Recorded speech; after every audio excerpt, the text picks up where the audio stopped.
நேற்று தேட்டர்ஸில் ரிலீஸ் ஆன மதராசி படத்தோட ரிவ்யூ தான் நம்ம இப்போ பார்க்க போகிறோம். இந்த படத்தோட டைரக்டர் ஏஆர் முருகதாஸ் உங்களுக்கு தெரியும். காஸ்ட் யாராருன்னு பார்த்தீங்கன்னா சிவகார்த்திகேயன், அவங்களுக்கு பேரா ருக்மிணி வசந்த் அண்ட் வித்யுத் ஜம்வால் அண்ட் பிஜு மேனன், இன்னும் நிறைய பேர் நடிச்சிருக்காங்க. இந்த படத்தோட ஒன்லைனை பற்றி என்கிட்ட கேட்டிங்கன்னா நல்லா இருந்துச்சு. ஸ்டார்டிங்லேயே நார்த்தில் இருக்க ஒரு கேங்ஸ், கன் சப்ளை பண்ணுற கேங்ஸ் வந்து தமிழ்நாட்டுக்குள்ளே இல்லீகலாக சப்ளை பண்ணணும் உள்ளே வராங்க. பட் தமிழ்நாட்டில் அவங்கள பிடிக்கிறதுக்காண்டி என்ஐஏ அப்படிங்கிற ஒரு டீம் வெயிட் பண்ணிட்டு இருக்காங்க. ஆனால் இவங்களுக்குள்ளே இருக்க அந்த போராட்டத்துக்குள்ளே எப்படி சிவகார்த்திகேயன் உள்ளே வராருங்கிறது தான் நீதி கதை. அது நல்லாவும் இருந்தது. இதில் எனக்கு ரொம்ப பிடிச்சிருந்ததே வந்து எஸ்கேவோட பர்ஃபார்மன்ஸ் தான். அண்ட் டான்ஸு எல்லாம் ரொம்ப பிடிச்சிருந்தது. ருக்மிணி வசந்த் அண்ட் பிஜுமேனோட ஆக்டிங்கும் செம்மையாக இருந்தது.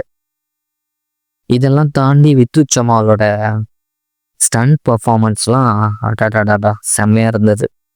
அப்போ நெகட்டிவே இல்லையா ப்ரோ அப்படின்னு என்கிட்ட கேட்டிங்கன்னா நெகட்டிவும் இருக்குது. இது என்னன்னா கதை தான்.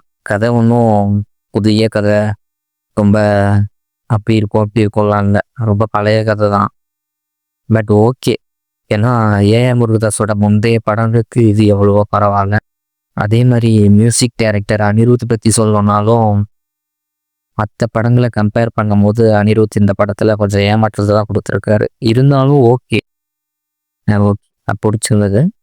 அண்ட் நெக்ஸ்ட் நீங்கள் என்ன கேட்பீங்க, இந்த படத்தை தேட்டரில் பார்க்கலாமா வேணாமான்னு கேட்டிங்கன்னா கண்டிப்பாக பார்க்கலான்னு தான் சொல்லுவேன். ஒன் டைம் வாட்ச் பண்ணுற அளவுக்கு நல்லதாக. சிவகார்த்திகேயனோட ஹியூமர் கொஞ்சம் நல்லாவே ஒர்க் ஆகிருக்கு. அவர் தான் நல்லாவே பண்ணுவார். இவ்வளோ தான் என்னோட ரிவ்யூ. ஸோ ப்ளீஸ் சப்ஸ்கிரைப் பண்ணுங்கள், லைக் பண்ணுங்கள், ஷேர் பண்ணுங்கள். ஏதாவதுனா அந்த கமெண்ட் பாக்ஸில் சொல்லுங்கள். தேங்க்ஸ் ஃபார் வாட்சிங் பை மூவி மார்சல்ஸ்.